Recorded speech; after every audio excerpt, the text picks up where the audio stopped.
Tonight, we explore the story of the Alphabet bomber. Here's a little taste of what's to come. On the morning of August 6th, 1974, about 300 people waited in the lobby of the overseas terminal at Los Angeles International Airport.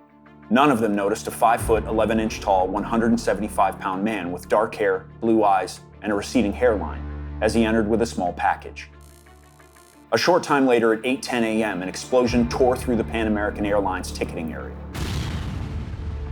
2 skycaps were blown to pieces, their bodies so obliterated that investigators at first thought their remains were from 4 or 5 different people. After the ear-splitting blast, there was stunned silence, and then screaming. According to surviving skycap Gary Cartwright, there was blood everywhere.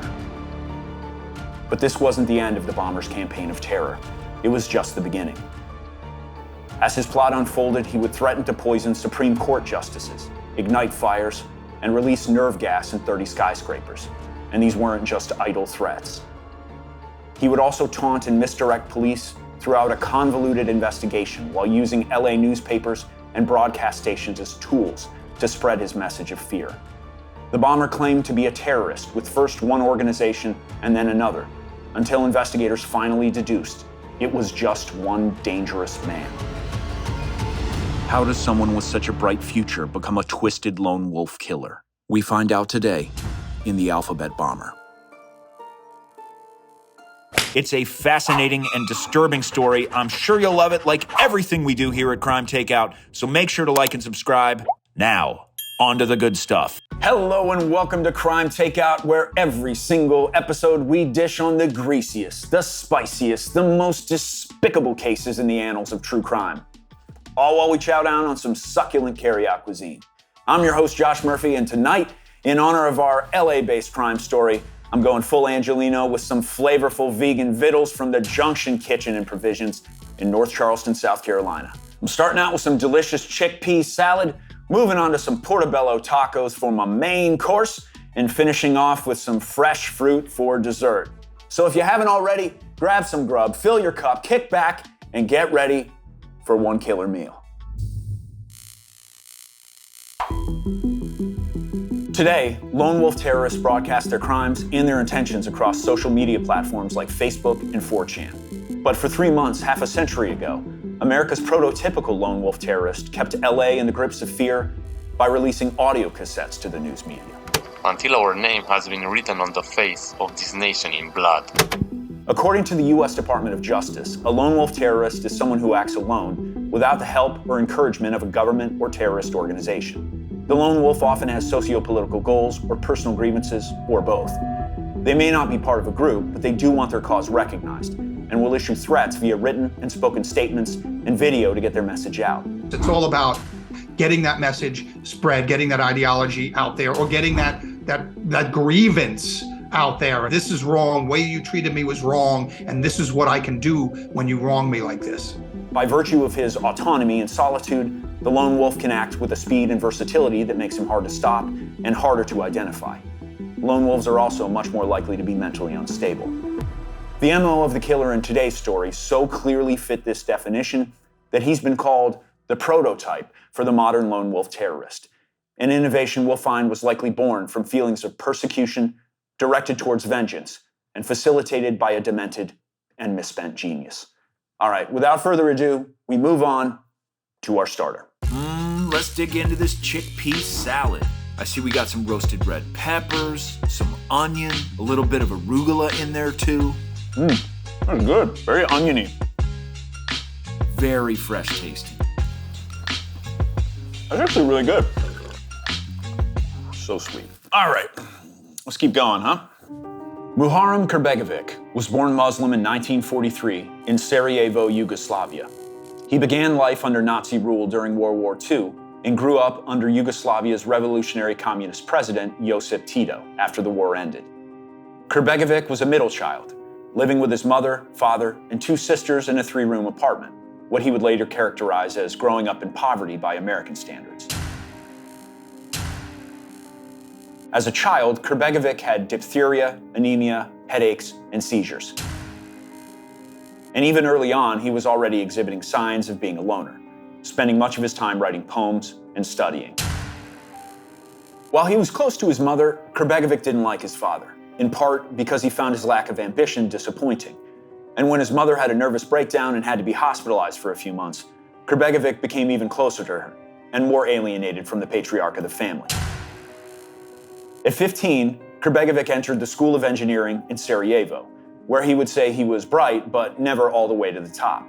And when he graduated, he went to work as a design engineer at a railway manufacturer, where his father and sister worked too. At 20, Krbegovic went to Germany and enrolled in the Engineering University of Munich, where he earned a certificate in oil hydraulics.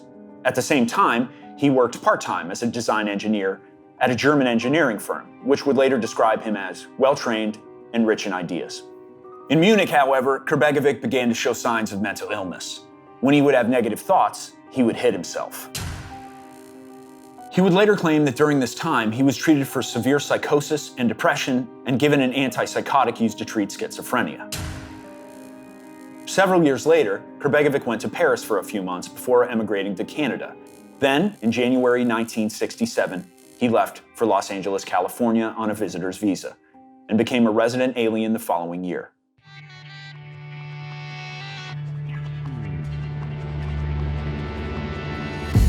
The late 1960s in the United States was a period of change, of racial and political turmoil.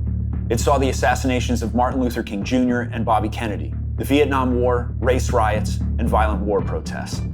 But Krbegovic was undeterred, arriving with great hope and strong engineering bona fides. At that time, LA was a hub for aerospace defense and industrial firms. He had marketable skills, education, and experience, and looked at America as a land of opportunity. As far as Krbegovic was concerned, the only thing that could derail him was the draft. The Draft Lottery, a live report on tonight's picking of the birth dates for the draft. September 14th. September 14/001. He came up with a plan. He'd fake being mute.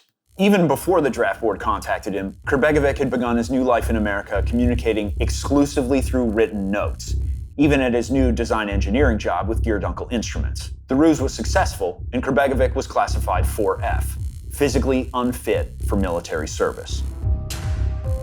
In 1969, Krbegovic was hired by a data management company called Wintercorp, where fellow employees said he was creative, smart, believed in advancement through hard work, and had a good sense of humor. Others, however, found him opinionated and hard-headed. Still faking muteness, Krbegovic aired his grievances through written rants, openly sharing his opinions about what he saw as immigrants' restricted rights, fewer job opportunities, and uneven tax codes. He also claimed to be an anarchist. Some of his associates thought Krbegovic complained for the shock value, but if he did, that would soon change. Soon, Krbegovic would have something real to rant about, something that would cause him to develop a dangerous grudge and send his life down a deadly path. We move on to our main course.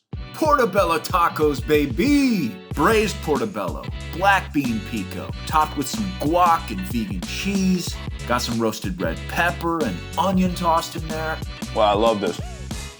I might actually be able to go vegan if all the food tasted like this, you know? In 1970, Krbegovic moved to a new apartment in Los Angeles, further away from his job at Wintercorp. His new apartment was far enough from his office that he felt comfortable talking there.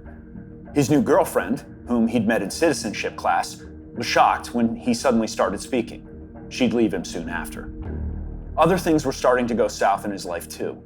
Krbegovic, who was still playing mute at work, had thought he'd move up faster in his career and make more money by now.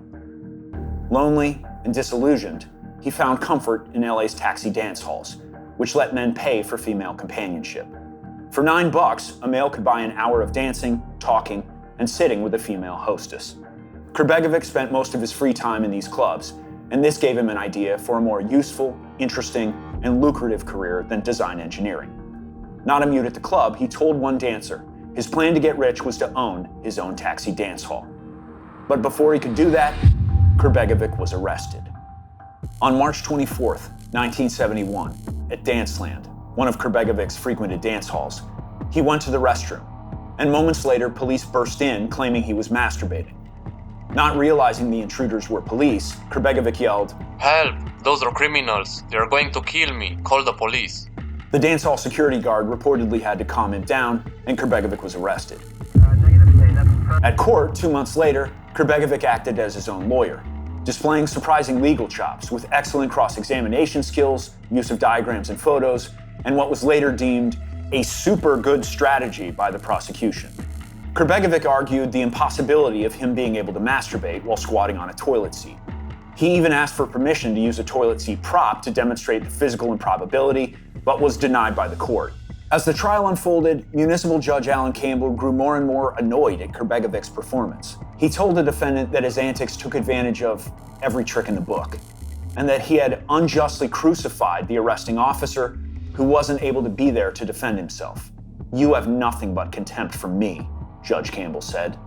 Though the jury ultimately ruled in Krbegovic's favor, finding the defendant not guilty, he still went home in tears, feeling wrongly judged by Campbell and wanting to sue the city for false arrest. To make matters worse, shortly after the trial, Krbegovic was laid off at work due to cutbacks and quickly discovered that no one would hire an applicant with his arrest record, exonerated or not. But rather than give up, Krbegovic decided this was just the push he needed to start his own taxi dance hall. So in December 1971, he scouted a location near the other dance halls in downtown LA and filed for permits with the city and the police department. At the start of the new year, Captain George Milmore denied Krbegovic's permit due to his lewd conduct arrest despite the not guilty verdict. Krbegovic appealed to the hearing officer of the police commission and won him over. However, even with the hearing officer's approval, the man's superiors, police commissioners Marguerite Justice and Emmett McGahey, still denied the permit, writing that Krbegovic was not, quote, a fit and proper person. This sent Krbegovic into a rage that would give his life deadly new purpose. Krbegovic believed the morality components of the immigration laws needed to be struck down, and so did the Supreme Court justices upholding them. Finally, in the fall of 1972, Krbegovic landed an exceptional new design job at the McCullough Corporation, a firm known for its chainsaws and garden equipment. And when the owner, millionaire industrialist Robert Paxton McCullough, sold the company soon after to start RPM Industries, he brought his mute employee with him. The risk-taking owner, who had already bought the London Bridge and brought it to Arizona as a tourist attraction, wanted RPM to be a place of creative ideas and innovation. Krbegovic would call it the finest job. He kept his lewd conduct charge to himself, but he did tell everyone he wanted to open a taxi dance hall.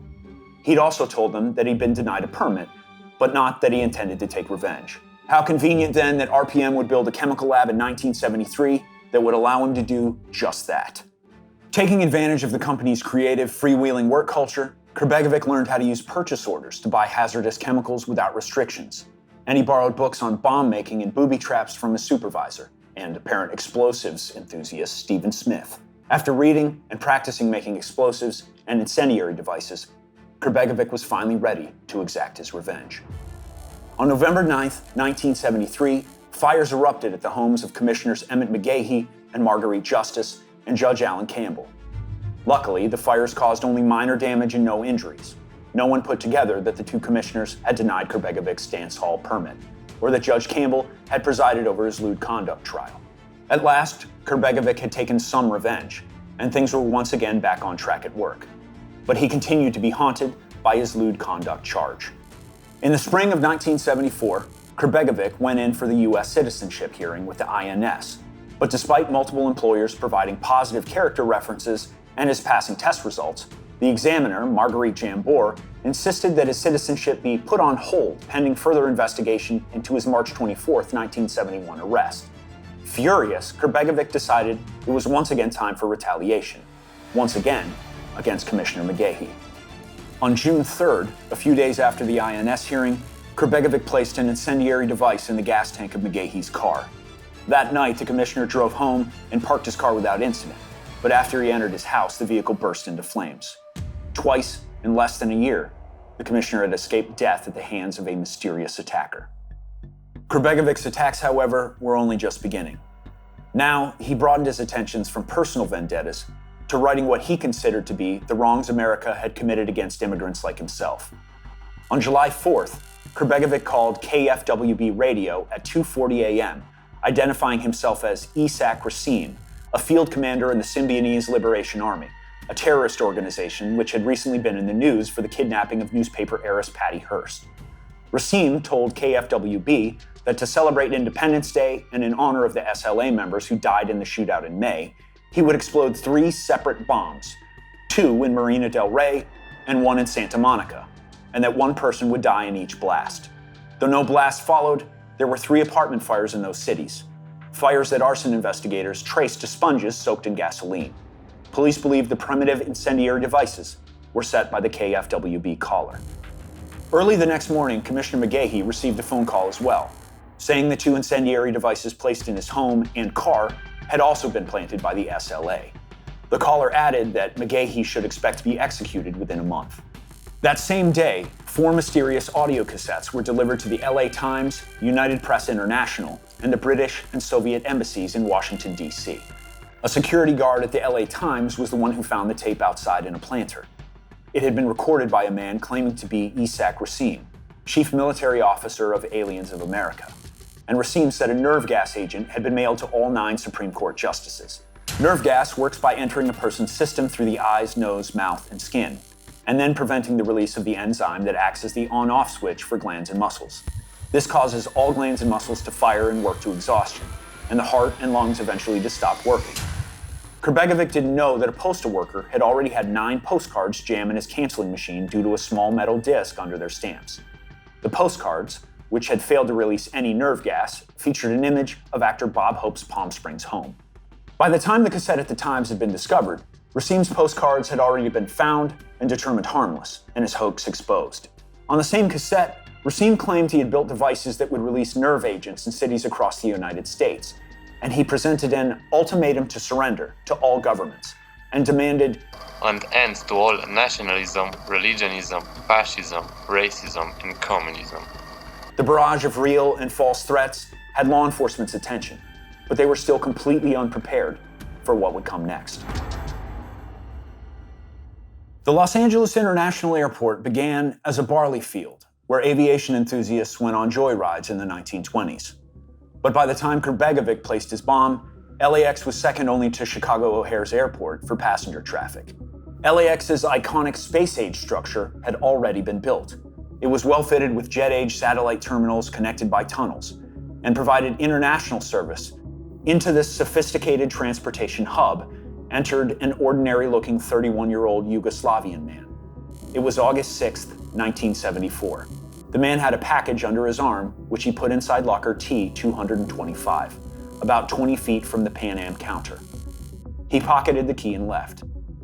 Most of the passengers were waiting to board flights to Hawaii and Asia, but none of the terminal's occupants had noticed Muharrem Krbegovic. They checked their watches, said their goodbyes, and listened for their flight's departure announcements. But 10 minutes after 8, what they heard instead was a massive explosion, followed by what witnesses described as a blast of wind. People were seen tumbling and falling to the floor amidst billowing smoke, and then momentary stunned silence. The screaming and crying came next, as people either moaned or scrambled to find loved ones. The blast had occurred right where the lobby met the tunnel to the plane loading area, and investigators would later say the force of the explosion was equivalent to about 8 pounds of dynamite. Sections of concrete wall behind the lockers were blasted away, and a 10 by 15-foot hole now gaped there. Pieces of flying lockers had shredded luggage and torn into the ceiling. Some of the terminal's massive plate glass windows had shattered. According to the New York Times, blood and debris covered a large area. Standing directly in front of the lockers had been 2 skycaps, Harper Glass, 64, of Inglewood, California, and Leonard Shue, 46, of Lomita, California. According to a responding paramedic, they were burned and blown apart. Paul Kay, a circus producer traveling with his troupe of performers, found his trapeze artist, the great Arturo, was still alive, but bleeding where parts of his thigh and chest had been exploded. Injuries sustained by another victim, Reverend Rhett Patrick Shaughnessy, would ultimately require his leg be amputated. First responders arrived at the scene and began tending to the injured, until Officer David Butler of the LAPD's Scientific Investigation Division ordered everyone to evacuate the lobby pending a search for a secondary explosive device.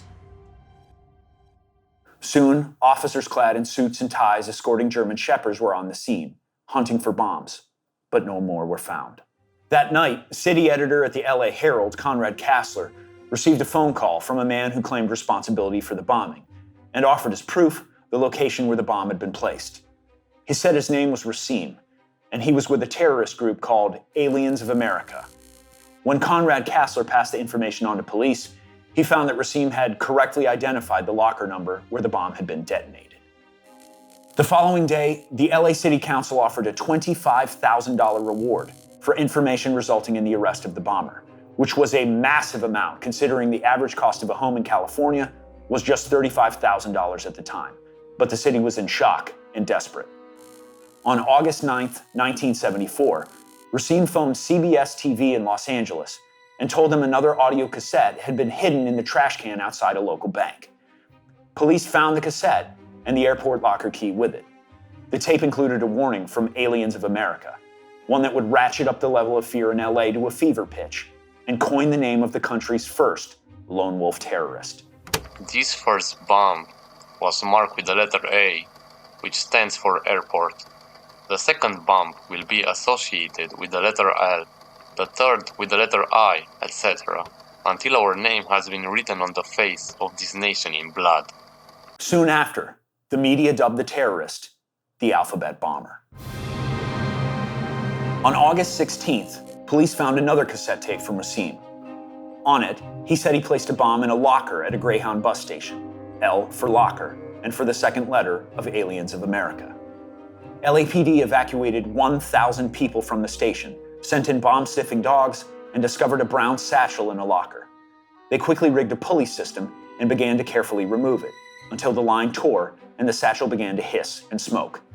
But in the end, they managed to move the satchel safely to an explosive range and detonate it without further incident.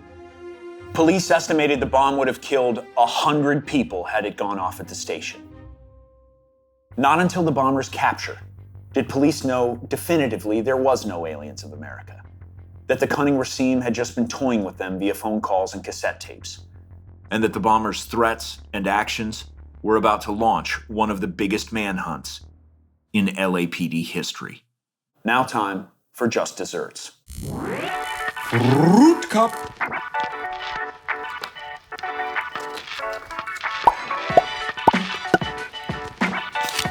Just sour apple there. It's just fruit. I don't know. I think I like desserts that give me diabetes better. Diabetes. No offense, Junction Kitchen. Beginning the day of the LAX bombing, at a police warehouse, investigators began reconstructing the Pan Am lockers from 1,200 bits of debris gathered at the crime scene. They laid the pieces out in an area the size of a basketball court. After sorting out 120 large fragments of metal lockers, plus many smaller ones and pieces of suitcases, they confirmed the bomb had been placed in locker T-225. They then tested chemical compounds in the locker, including ammonium nitrates and dinitrobenzene, and determined the explosion could have been caused by an 11-pound bomb, like the one Racine claimed he placed. And finally, when they reconstructed the canister that held the bomb, they found the words Aliens of America printed on the side. While police dealt with the Greyhound bus terminal bomb, Racine contacted the Herald Examiner and told a reporter he would take Sunday off and not detonate any bombs August 17th or 18th. Even so, LA was, for all practical purposes, shut down. Citizens were afraid to leave their homes. In response, the LAPD sent a 1,000-man task force to search for clues and to preemptively search for bombs at gathering places like theaters, churches, and parks. People were terrified, particularly by newspaper headlines like New terrorist message threatens gas attack and Alphabet bomber loose in Los Angeles. Heading the LAPD's investigation was Captain Mervyn King, who would go on to garner more than 50 commendations across his career. King was known to run investigations through good old-fashioned police work. "We got no tips on this one," King would later say. "We developed our leads looking for a common denominator, and the investigators just kept digging until we came up with what we thought was a good lead." Faced with a shutdown city, police decided to re-listen to the bomber's cassette tapes and noticed on the August 12th tape, Racine had mentioned a judge and setting fires at the homes of police commissioners. and it's proper that we disclose at this time that it was us who placed 3 sawdust paraffin carton boxes at the doors of Police Commissioners Emmett C. Mogehi, Margaret Justice, who according to our evidence were actively involved in the planning and organizing of the execution of 2 of our brothers in Skid Row apartments, since labeled mistake shooting of 2 Mexican nationals. Judge Campbell reaches an orgasm when he sentenced an innocent alien. Refocusing their investigation on this new information, officers combed through thousands and thousands of hard copy police files for anyone with a revenge motive, looking for King's common denominator. They were looking for a connection between a permit denial, arson, and the airport bombing. And where before they had only looked at convicted defendants, this time they also searched for those who'd been acquitted. They also brought in a linguist who determined the speaker was of East European descent, potentially Russian, Hungarian, or Yugoslavian. Eventually, one defendant stood out above the rest, ironically, because of the judge's critique of his moral character. By August 20th, 1974, Muharrem Kurbegovic was officially a suspect. What's more, police began to suspect that contrary to the bomber's claims, he was actually acting alone. Police quickly put Kurbegovic under surveillance, and during one 18-hour detail, detectives followed him to his apartment and waited. That evening, August 20th, 1974, a red-haired man wearing a green fatigue coat came out of Kurbegovic's apartment, climbed into the suspect's car, and drove off. Police followed the car until it pulled into the parking lot of a Carl's Jr. in Hollywood and parked. The red-haired man entered the restaurant. From outside, the police saw him enter the restroom. Moments later, he came out. Now, Curtis Hagel, one of the officers, cautiously entered the restaurant bathroom. Inside, he found a small wrapped package, opened it slowly, and discovered a cassette tape. Discreetly, Hagel took it outside, and the officers dropped it into a tape player. They heard the voice of the alphabet bomber. The man with the red hair was Muharrem Kurbegovic in a wig. When moments later, Kurbegovic re-entered the restaurant, Officer Hagel followed. He shouted, "Hands up!" Kurbegovic was cuffed, and the alphabet bomber's reign had finally ended. A search of Kurbegovic's apartment revealed wigs, live pipe bombs, explosives, timers, fuses, gas masks and filters, chemicals and lab equipment catalogs, and books and articles on explosives, unconventional warfare, law enforcement, and biological and chemical weapons. He had all but one ingredient required to build a nerve gas bomb, and that final missing ingredient had been due to arrive later on the day of his arrest.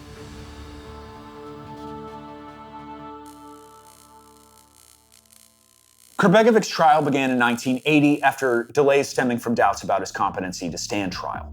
Kurbegovic again acted as his own attorney, sometimes wearing a Yugoslav costume made by a courtroom groupie. United Press International reported the trial was punctuated by bizarre courtroom antics, including rambling discourses in which he claimed to be the Messiah and outbursts directed at reporters, attorneys, and Superior Court Judge Nancy Watson. Presiding Judge Watson did her best to control Kurbegovic, and he tried his best to irritate her and put the courtroom in turmoil. Kurbegovic made what the LA Times called outlandish motions for a new trial, claiming at one point, "My illness has prevented me from spitting in Judge Nancy Watson's face every time she so ordered me by her behavior language to do so." Come on, that's like a little funny, right? I mean, but this time, Kurbegovic's legal acumen wasn't enough to save him from a conviction.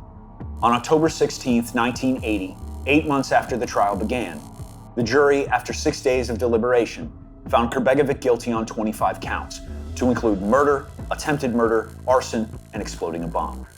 He was sentenced to life in prison. Even more startling than the trial itself was what Kurbegovic told police while in custody. When he sent officers to look behind his medicine cabinet, they discovered 25 pounds of sodium cyanide, a chemical used in the warfare nerve agent Taubin. At age 79, Muharrem Kurbegovic now lives in Corcoran State Prison in Corcoran, California, having outlived the judge who sentenced him to life in prison. Since being interred, he's attempted to escape during one of his competency trials and punched a public defender during another. He's threatened presidents, which has brought Secret Service agents to his parole hearings. He set fires, tried to murder other inmates, and harassed his prosecutors from prison. One such prosecutor, Dinko Bazanich, once said that officers would have blood on their hands if they ever let this lone wolf go. Thank you so much for tuning in. To go even deeper inside this fascinating case, be sure to check out the bonus conversation after dinner drink between me and my mom, who wrote the episode. We do an in-depth analysis of the case, talk about my own personal experience with the bomber. If you're a true crime fan, I know you're going to like it. Whether you think he was actually doing something lewd in a public restroom or not is kind of irrelevant because he was found innocent of the charge. That should have been the thing that stuck with him, but it didn't. In the meantime, be safe out there, and we'll see you next time on Crime Takeout.